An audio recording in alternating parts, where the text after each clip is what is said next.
Jay. Thanks for joining us today. How's things? Things are great, Paula. I think it's been an incredible start to the year. It's always busy in early childhood education and care, that's for sure. But it's great to be a part of this. Thanks for having me. Oh, pleasure. Thank you for joining us and sharing your time with us. Look, I know this is our second podcast, so I'm really excited for this one. What's some of the exciting things that's happened in the last 12 months since we last met? Yeah, that is a very good question. How long have you got? It's so it's always so interesting when we talk about ECEC because I think we're just one of those sectors that is just constantly evolving, and there's always government changes and policy changes and things happening. But it's all really good stuff, and it's all about improving the sector for children, which I think is incredible. But for me, in the last 12 months, it's been really successful. We've added an additional campus for little scholars, so we've got 14 campuses now, which is amazing. Wow. Really, really great. I'm really proud of that. And the Fraser Foundation is going strong. We've handed out over $250,000 worth of scholarships. That's amazing. Amazing, absolutely amazing. So we're about to the board's about to review the second round for 2024 of applications. So another 8 applications for review today, which is really exciting. Just on that topic, Jay, because I know we've got probably some listeners who would love to know, how do they apply? Who can nominate them? Can they nominate themselves? Just Absolutely. I know we're off topic a little bit, but... Yeah, no, of course. Thank you for the plug. The Fraser Foundation has been created to support anyone and everyone in the sector that wants to become an early childhood teacher. So as long as you're over 17 and an Australian citizen, you are eligible. And with a commitment and a passion for early childhood, really. You don't need to be nominated. You can apply yourself, and all you need to do is just hop onto the website, fraserfoundation.com.au, and the application form is really simple. And we just want to hear your story. Why are you passionate about early childhood, and why do you want to become an early childhood teacher? And I guess the foundation is really looking to help people that have got barriers. If you're desperate to be a teacher, but you just can't get there for whatever reason, the foundation's been set up to help you. So we really want to hear your story. Wow, that's fantastic. And there's so many people, as we know, who are, their situation just puts a barrier there without them even having one themselves. Like it's just 100%. a life journey almost that just keeps them behind the 8 ball. So I was one of those people, Paula. I was one. I finished school and wanted to do my bachelor, become a teacher, but I just couldn't afford it. Mum and Dad just didn't have the money. We just couldn't do it. So I think that's where it came from, in that, studying tertiary studies is really expensive, and some people can't have a HECS debt. Or they can't afford the time off work to study. So, everyone's situation is a little bit different. So it's about, the sector is desperate for early childhood teachers. Children deserve to have the very best passionate teachers we can get. So the foundation's kind of been created. We've created it to bridge that gap and rip down those barriers for those really passionate people. Wow, because there is some, effectively it's open to all of our Aboriginal Torres Strait Islanders. It's open to anyone from any culture, as long as you're an Australian citizen. Absolutely. And we've got one of our recipients is an educator in the Torres Strait from Yam Island. Annie is her name. She is an incredible human, and we were introduced to her by the Department of Education. I'm desperate to get up there and meet her in person. But Can I come too? Yeah, absolutely. Absolutely. Yeah, so a beautiful story, and we were absolutely delighted to help Annie. And also, one of the bigger projects that we do is we support a group of educators in Cherbourg, which is a discrete Aboriginal community northwest of Brisbane, at the Gundula Learning Centre. So we've got 8 educators out there that we're supporting. It's a little bit different. We're supporting them through their Certificate 3 and their diploma, and we send educators out to relieve them, so that they can sit with their trainer and work through their studies. So the foundation's doing all sorts of stuff, but it's all about building up our workforce and getting those really passionate people in front of the children. Oh, wow. That's just so... what's the word? I can't even... I want to say amazing again because I've said it several times, but it's just so remarkable. Maybe that's a better word. Yeah. Because, it is all about the people we're going to bring in and who's next up to come through and support and do it with passion, because it is the children, isn't it? It is that they're our future. Sure, right. That's exactly Yeah. right. Yeah. So I know we went totally off topic. We So did, is but there that's anything okay. else that's happened in the last 12 months? Yeah, there's so much happening. I think in Queensland in particular, the delivery of free kindies been really, really exciting, and I've been directly involved with the Department of Education, ACA Queensland, and the delivery of that. But I think, in my role with ACA National, working on the multi-employer negotiations for a government-funded pay rise, I think that's probably the next biggest thing. And advocacy for all of our members right across Australia, I think, because there's so many reviews, and the spotlight is certainly on ECEC at the moment. It is. With the ACCC Thankfully, review. right? Yeah. It's so funny. Finally. For years, we've kind of been saying, come on, everyone look at childcare, everyone look at early learning. We need, there's a lot of work that needs to be done here, but I think we're at the point now where we're like, okay, turn the light off, leave us alone for a moment. There's too much happening. Yeah, no, that is so good. Look, and our topic today is pretty much what we've been talking about, building community in the sector. And look, and you touched on this about ACA National. What's your involvement in ACA Queensland and ACA National? We can break it down to two. Yeah. Because, I mean, I'm, for one, I don't necessarily understand the difference. Of course. That would be... That's really good. It's good to explain that, because it can be a little bit confusing for people. So the ACA National organisation is kind of the peak body for Australia-wide for ECEC, for private long day care operators. And all of the states are members of ACA National. So my role at ACA National is Treasurer, and I got voted into that at the last AGM. I don't know if I had much choice, but that's what happened. That's an exciting role. It is an exciting role. As long as I'm not president, though, Paul can keep that job. Yeah. Which is exciting. So I sit on the executive with an incredible team of professionals who volunteer. We all volunteer our time to advocate on the best interests of approved providers right across the country. And then my role at ACA Queensland is Vice President. So I support Magella, our President, and work alongside, again, an incredible team of volunteer committee members. Our role as committee members is really just staying ahead of what's going on in the sector, government reviews, and advocating to make sure that we are able to deliver the very best early education and care for every child, ensuring that it's affordable and accessible for everyone. That's a really, really broad, brief summary of what we do. But I've been doing the ACA role at Queensland for, I think it's nearly 13 years now. Wow. Yeah, it's been a long time. I knew you'd been there a while, but yeah. 30? 13, 1, 3. Oh, 13. I was going to say, you're not even that old, Jay. I would have started when I was in high school. Hey, that wouldn't surprise me, though. Yeah. Oh, wow. So, look, following on from that, Yeah. So if I was a small business, I don't join ACA National, I join my state body. That's right. Yeah. So individual approved providers or centre owners or groups in their states should contact their ACA state body, ACA New South Wales, Queensland, Western Australia, Victoria, whatever the state is. And then you're automatically a member of ACA National through the state association.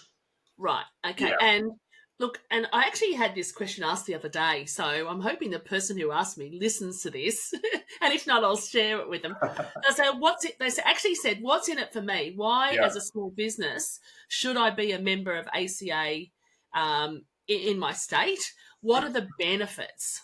Yeah, the list of benefits is huge, and if this podcast was going all day, we would be able to list them out. We might be able to come back to that one. We might be, but really broadly, I think it's about belonging. I think if you're a member of ACA in your relevant state body, you're a part of a group of dedicated professionals committed to making sure that the sector lives long forever. But also, it's the advocacy piece that individual business owners just can't do on their own. And so being a member of ACA, you're represented to all levels of government on issues impacting quality, accessibility, viability, all those sorts of things. And you know, as your committee representatives, we're in front of ministers, we're in front of federal and state ministers and director generals every single week and month, advocating for your service and for your communities. But in addition to that, you get resources such as industrial relations. You know, you get your diary and your desk planner. You get discounts for you know, suppliers such as Bunnings and Officeworks and In Safe Hands for child safety, all those sorts of things. And One Place Childcare. And One Place Childcare. Good plug. Well done. It was I've on got the it in there somewhere. But, you know, the state bodies have been really clever in ensuring that whatever your membership fee is, that your discounts and your subscriptions that you get as part of that, the savings you get certainly weigh up the membership fee. And in fact, in most cases, you'll be well ahead. Yes, well, I do agree with you there. I know from our perspective. Absolutely. Yeah, because, all those supported members give amazing discounts, such as One Place. You're right. Yeah. Oh, and that's part of being a supplier to ACA. Now, can I ask you, because we may even have suppliers out there listening, right? What's the benefit to suppliers? I think the benefit to suppliers is you're getting direct access to the decision makers. You know, the members of ACA in the relevant states are the approved providers. And so they're the decision makers that are looking at services and resources and systems and processes improvements in their business. So, you know, if you're not talking to the director, you're not talking to the staff, you're talking to the business owner, and you're saying, you're able to show your wares and say, here's our systems, here's our resources, here's whatever our products are, and this is how it improves your early learning service. And so I think that's incredible, because very rarely are you able to have immediate direct access to those decision makers, the business owners. And look, from my perspective, what I love about being a supplier to ACA is that you effectively say we're part of the sector. Like, you're Correct. approved as to a degree. You know, like you've said, these are good people. These are worth connecting with. Absolutely. Yeah, that's right. And it does. It shows a good partnership, and it shows that you are a supporter of the sector, which is really important. It is, absolutely. Because, I mean, I know from even our perspective, and the reason we're doing this is the same reason as everyone. It's about helping our next generation. It's about helping our children, but also providing educators with the best resources, right? Yep. That they can do their job efficiently. That's right. And you're right about removing barriers and the processes so that they can focus their time and their attention with interacting with children. That's what it's all about. That's exactly. That's pretty much it in a nutshell. Yeah, correct. That's exactly right. Can I ask you, with ACA, if I wanted to be, say, on the board or on the committee of ACA, how do you do that? What's the story? Because I'm sure when you're asking people to volunteer their time, it can always be hard work. Absolutely. So is there an opportunity for those in the sector to become board members, to support the committee, to help out? Absolutely. So the way the national body works is that the national executive, or the board, is made up of the voted in executive of the states. So, you know, anyone can't just be a member of or a board member of ACA National. You have to be voted into your state first. But every state's constitution and rules will be a little bit different, and there'll be some variations there. But every state will have an AGM each year. And in Queensland, for example, we put out a call for nominations to the ACA Queensland committee. And so the only requirement is that you're an approved provider. We ask that you have to be an approved provider so that you have an understanding of the knowledge, and also you've got skin in the game, right? We're representing other approved providers. We want to make sure that you're sharing a common interest. And you can nominate for a position at the AGM, and then our members vote for the people they want on the committee. And then the terms vary. Very easy. So if there's anyone listening that wants to get on, keep an eye out for the AGMs. And if not, call Jay. Correct. Yeah. He'll help you. Absolutely. Or your local ACA, right? Whoever's in your state, whether it be Chang in New South Wales, Rochelle in WA, I've forgotten Victoria. Tony in Victoria. Tony in Victoria. Yeah, Yeah. So yeah, and I think we've got Sarah in South Australia. Sarah, so that's Yeah, right. Yeah. yeah, So look, they're all obviously easy to reach, all part of the sector. So, and I'm sure everyone would love to have some new input, new people coming in, new fresh blood. ideas, and and help out. So, no, thank you for sharing that. Can I also ask you, with ACA, what are the career opportunities or the professional development that you also provide out to the sector? Yeah, the professional development that the states organise and deliver is exceptional. So ACA National in particular is doing some incredible stuff around the new sexual harassment laws that have just been introduced. So in partnership with Australian Business Lawyers Association, we have created a whole portfolio of training to help approved providers and nominated supervisors make sure that they're meeting their obligations. So that's been created specifically for ACA members and it's not available to anybody else. Wow, that's And it is incredible. And, we're always doing masterclasses with sector professionals, and all of the states are constantly running PD around anything and everything that the sector's dealing with or facing. And I think that the best way to learn about that is keep up with your e-newsletters that come out each week or month, but also just jump on their websites because there's so much available to members. and with the professional development, is obviously have points and things like that for accreditation. Does that all part of ACA as well if they join some of the professional development courses or learnings? Yeah, absolutely. It's all linked to the 7 quality areas and national quality standards and framework. And all things, the compliance pieces like child protection and first aid and all that sort of stuff, all the states would deliver something a little bit different, but it is all available there. And it ticks all those boxes to make sure that approved providers and services can remain compliant. That's fantastic. Look, it's funny, isn't it? ACA has been around so long, but I know so many people don't really understand it. Yeah, And I also okay. know so many that aren't members and they go, what is that? So I'm hoping our podcast today gets out there, gets some more members and answers some of those questions that people who aren't members or are thinking about members or suppliers, just reach out because it is such an important part of the sector. And in all honesty, Jay, if ACA wasn't around, the sector may not be where it is. Would that be fair to say? Yeah, obviously I'm biased, but I think you're absolutely right. To give you an example, when I was writing some notes and just preparing to have this conversation with you, I was just thinking about some of the stuff that we've done. And I think collectively the advocacy that ACA has achieved in the last 12 to 18 months, it's somewhere in the vicinity of $33 to $35 million investment in our sector. And that's in things like professional development training from the state government, the free kindy program in Queensland in particular.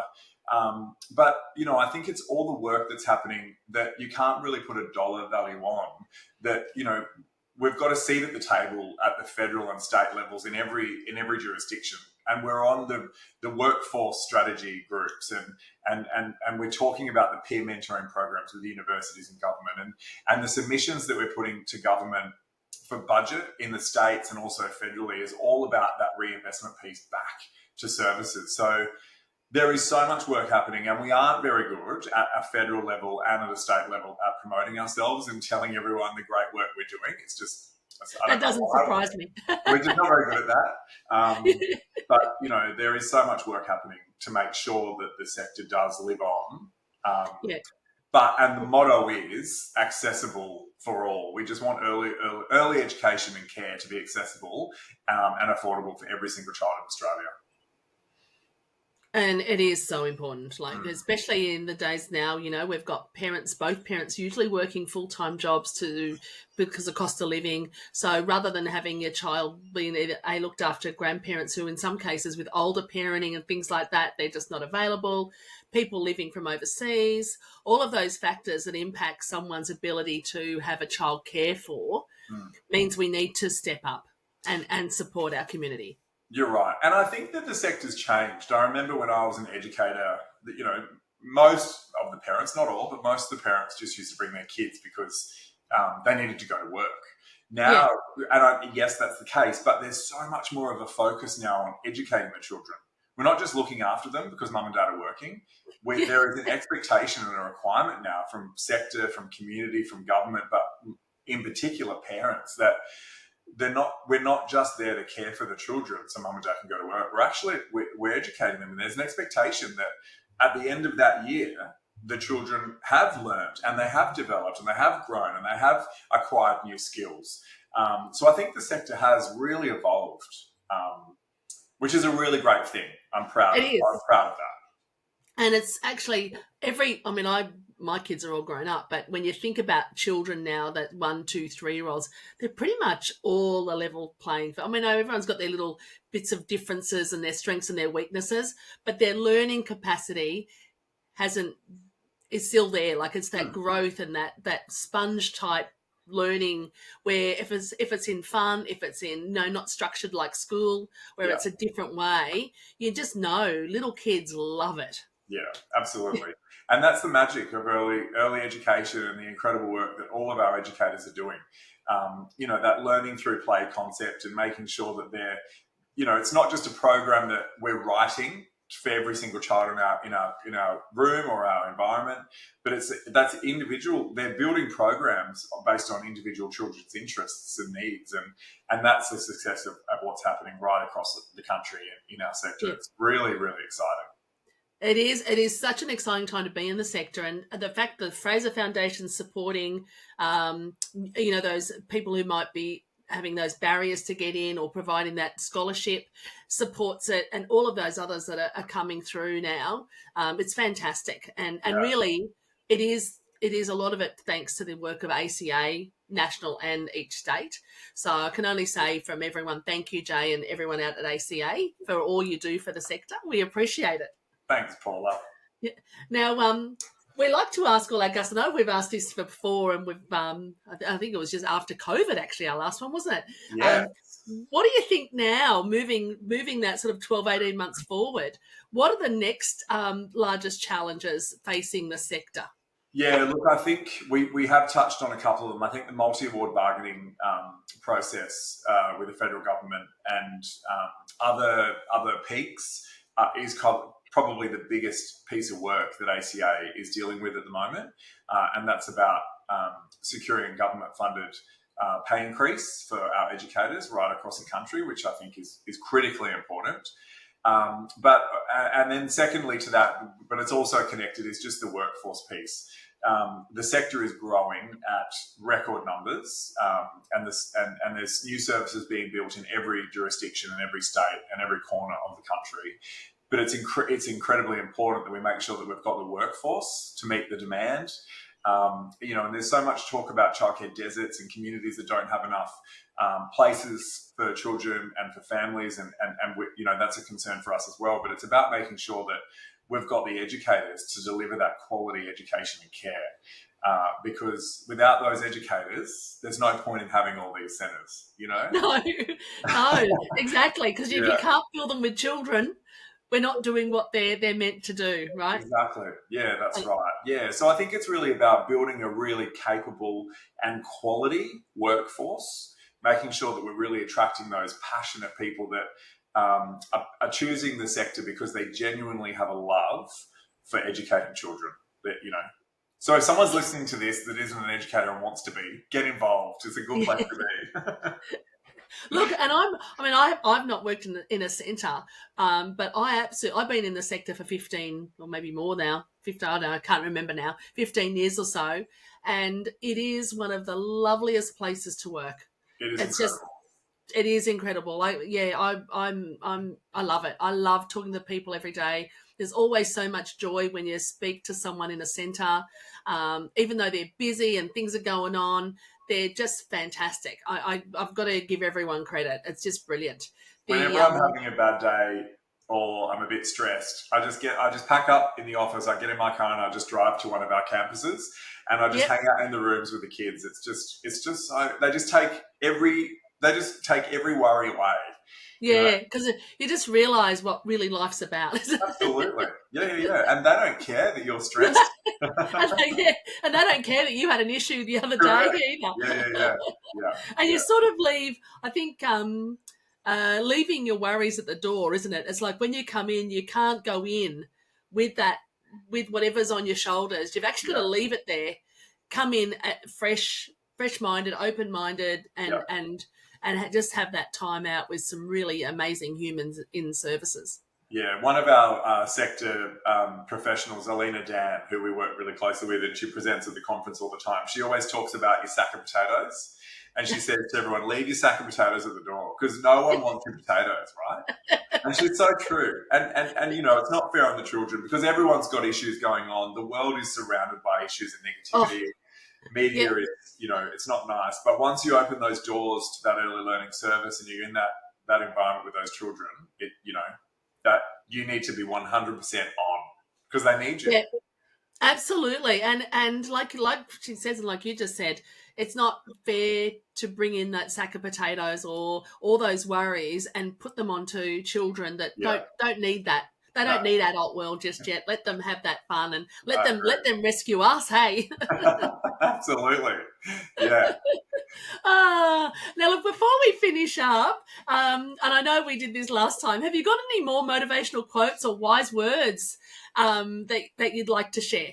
I think the last one I shared was the Nelson Mandela one around education being the most powerful weapon. I remember that, but I think that you know, we just need to remember that we need to, within each of us, we've got high standards, right? And I always say that about making sure that we maintain our high standards, and regardless of what's going on around us, or you know, even if we're in a negative environment, making sure that we stick true to what we believe in and our values and our high standards.